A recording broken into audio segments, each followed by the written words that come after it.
peut aller sur mon site, cakemyday.me, et on peut commander des gâteaux de là-bas. Il y a un lien pour mon compte Instagram où on voit à peu près tout ce que j'ai fait jusque-là. Il y a aussi quelques recettes qui sont sympathiques à refaire à la maison. Coup de pouce, découvrez le savoir-faire et les idées des entrepreneurs Olim. Nous avons le plaisir d'accueillir tout de suite Julie Bader. Julie, bonjour. Bonjour. Alors, on est ravis de vous accueillir parce qu'apparemment, vous vous êtes reconvertie et vous faites des pâtisseries tout à fait originales. Vous faites des pâtisseries tellement originales que, bien sûr, ce n'est pas seulement pour vous, vous allez les vendre pour Soukot. Exactement. J'ai commencé il y a un an et demi à faire de la pâtisserie de façon un petit peu plus intensive et tous mes amis étaient vends-les. Et du coup, maintenant, je prends des commandes et... Alors, vous faisiez quoi avant de vous lancer de façon intensive dans la pâtisserie ? Alors, je me suis lancée de façon intensive dans la pâtisserie, mais j'ai encore un travail à temps plein à côté. Okay. Donc, je fais les deux à temps plein.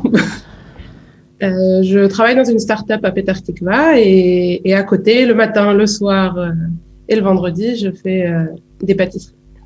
Alors, on va en voir quelques-unes. Donc, une start-up, vous faites quoi dans cette start-up ?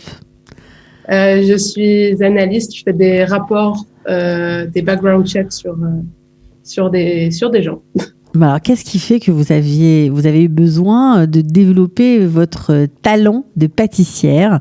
Parce qu'on peut dire que c'est du talent lorsqu'on va voir quelques images dans quelques instants. Vous faites vraiment des créations hyper originales, des financiers au caramel, des gâteaux à la poire dans une espèce de pâte sablée ou brisée. Enfin, il y a des choses vraiment qui font vraiment saliver.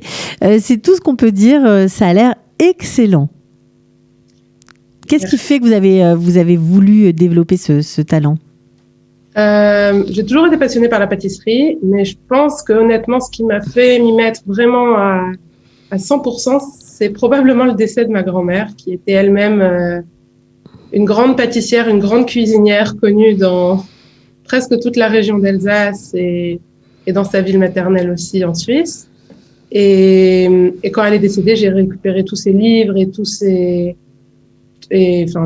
carnets, et j'ai même pour la Shiva, j'ai préparé beaucoup de ces petits gâteaux parce que c'était vraiment un signe pour tout le monde que c'était elle. Et après, j'ai pas arrêté et j'ai continué. Et après, je me suis lancée dans des choses un petit peu plus fines et un petit peu plus développées et petit à petit.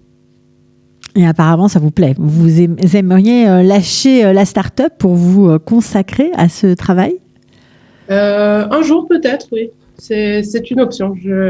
Je ferme pas de porte. Bon, alors on va regarder quelques images encore. Quelle est votre recette préférée ? Ma recette préférée. Moi, j'adore le brownie avec un insert caramel et une ganache montée au chocolat dessus. Ça fait partie. C'est très chocolat et pourtant je suis pas très chocolat, mais c'est très bon. Mais je pense que ce qui est le préféré de tout le reste des gens à peu près, c'est la tarte au citron.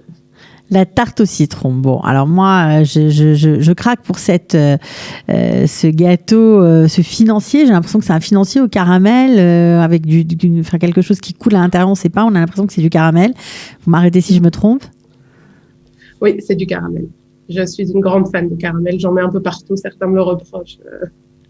Souvent même. Bon, mais vous faites aussi des gâteaux au pamplemousse apparemment. Oui, j'aime beaucoup reproduire. J'ai une bonne collection de livres de recettes de chefs parisiens, de chefs de palace, parce que j'adore ça et ça donne des bonnes idées.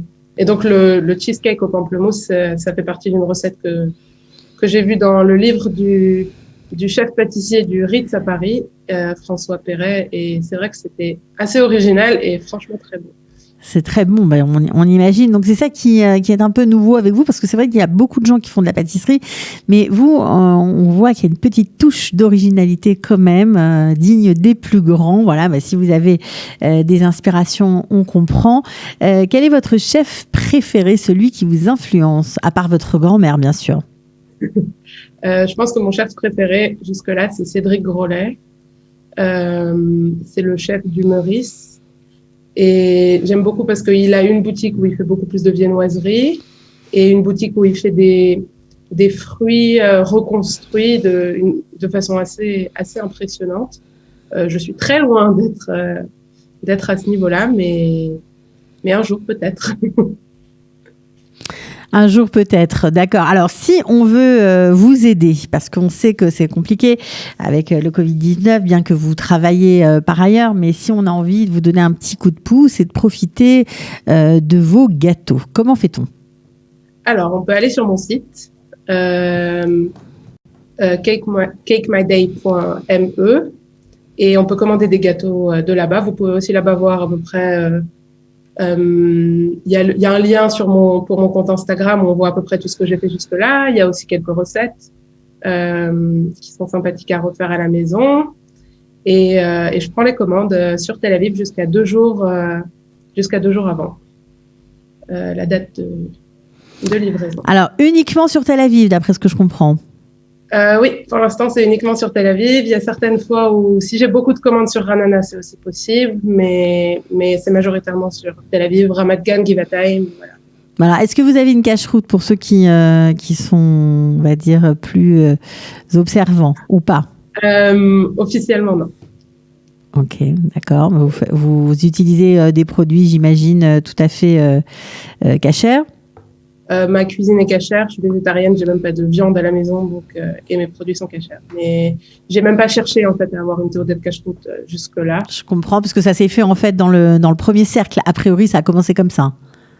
Ouais, c'est ça. Ça a commencé petit à petit, et ma foi, ceux qui me font confiance me font confiance, et les autres. Qu'est-ce qui serait génial pour vous comme ouverture, pour vous développer ? Qu'est-ce qui serait vraiment très appréciable pour vous ? De commencer à faire du business avec des petites entreprises qui font des... Alors, maintenant, avec le Covid, c'est certes un petit peu plus compliqué. Ah oui, mais on profite de l'antenne pour en parler, justement. Faire avec des entreprises qui commanderaient plus régulièrement, qui commanderaient en plus grande quantité. Enfin, voilà. C'est un peu ma prochaine étape. Votre prochaine étape, c'est de faire des partenariats, en fait, c'est ça ? Voilà. Mais est-ce que vous aimeriez vendre votre pâtisserie dans des boulangeries déjà existantes, par exemple ? Ça peut être une option, mais je pense pas tout de suite, parce que je pense qu'avec un job à plein temps, actuellement, c'est un peu beaucoup. Dormez pas beaucoup, quoi. Non. En effet. Les nuits sont courtes. Bon, alors on l'aura compris. Évidemment, on peut commander ces gâteaux si vous habitez Tel Aviv, et bien sûr le site de notre amie Julie Bader. Voilà. En tout cas, on était ravis de vous accueillir. On souhaite que vous continuez à nous enchanter avec ces desserts vraiment qui font rêver et qui sont de grande qualité. Donc, je redonne l'adresse du site internet cakemyday.me.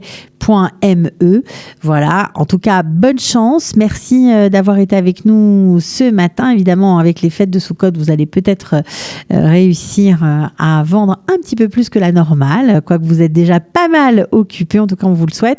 Merci beaucoup, Julie, et à très bientôt. Merci beaucoup. Voilà. Coup de pouce, découvrez le savoir-faire et les idées des entrepreneurs Olim.